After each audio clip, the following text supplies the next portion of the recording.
తర్వాత సూక్ష్మ శరీరం మరియు ఆత్మ తదుపరి స్థూల శరీరం వెళ్తుంది. నేను ఎక్స్ప్లెయిన్ చేస్తానండి దీన్ని.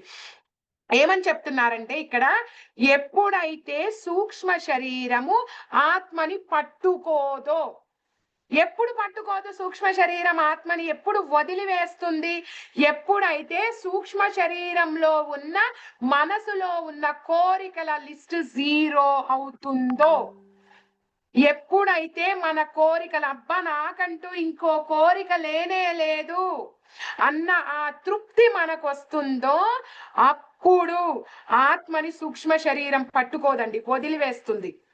ఎందుకంటే ఇక దానికి అవసరం లేదు, ఆత్మ అవసరం లేదు. ఎందుకు లేదండి ఇక తన మనసులో కోరికలే లేవు, తనకి ఇంకో శరీరమే అవసరం లేదు ఇక. అంటే ఎప్పుడైతే సూక్ష్మ శరీరం మరియు స్థూల శరీరం ఈ రెండు కూడా భూమి మీదే మిగిలిపోతాయో చనిపోతాయో నాశనం అయిపోతాయో, పదం ఏదైనా కావచ్చండి. క్విజ్ లో ఏ పదం వాడతారో అడ్మిన్ టీము వాడారో నాకు తెలియదండి, అందుకని నేను ఇన్ని పదాలు చెప్తున్నాను.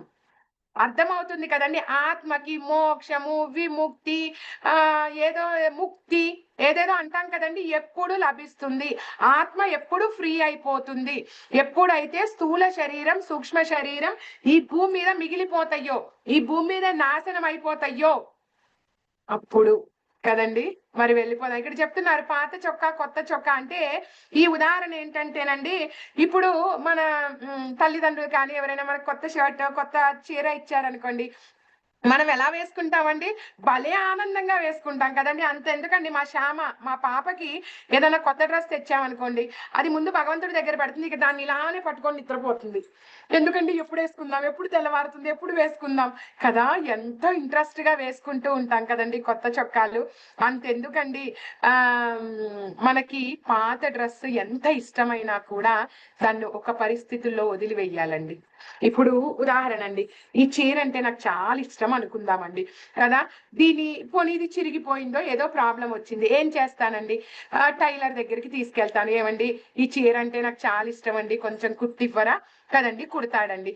మళ్ళీ ఏదో చిరిగిపోయిందండి, మళ్ళీ తీసుకెళ్ళాను. ఎన్నిసార్లు తీసుకువెళ్ళగలనండి, ఇక కుట్టడానికి కూడా ఒక్కొక్కసారి వీలు కాదండి ఈ చీరని కదా. ఆ సమయంలో ఈ చీర నేను వదిలివేయవలసిందే, కొత్త చీరని వేసుకోవలసిందే. శరీరం అనే ఈ చొక్కాని, శరీరం అనే ఈ చీరని ఎన్నిసార్లు రిపేర్ చేయించగలమండి. డాక్టర్ గారు అనే టైలరింగ్ షాప్ లో హాస్పిటల్ అనే టైలరింగ్ షాప్ లో డాక్టర్ గారు అనే టైలర్ దగ్గర చాలా సార్లు కుట్టిస్తున్నామండి ఈ యొక్క పాత చొక్కాని. కానీ ఏదో ఒక సందర్భంలో కొత్త చొక్కా వేసుకోవలసిందే కదండి, వేసుకున్నాము కదండి. ఈ పాడైపోయిన క్షీణించిపోయిన దీన్ని వదిలేసి అర్జున వేసుకో కొత్త చొక్కాలాగా అంటున్నాడండి భగవంతుడు. సరేనా, సమయం అయిపోతుంది, వెళ్ళిపోదామండి. మరి ఇది ఇంకో ఇంపార్టెంట్ స్లైడ్ నేను మీ అందరికీ కూడా షేర్ చేశానండి. ఇక్కడ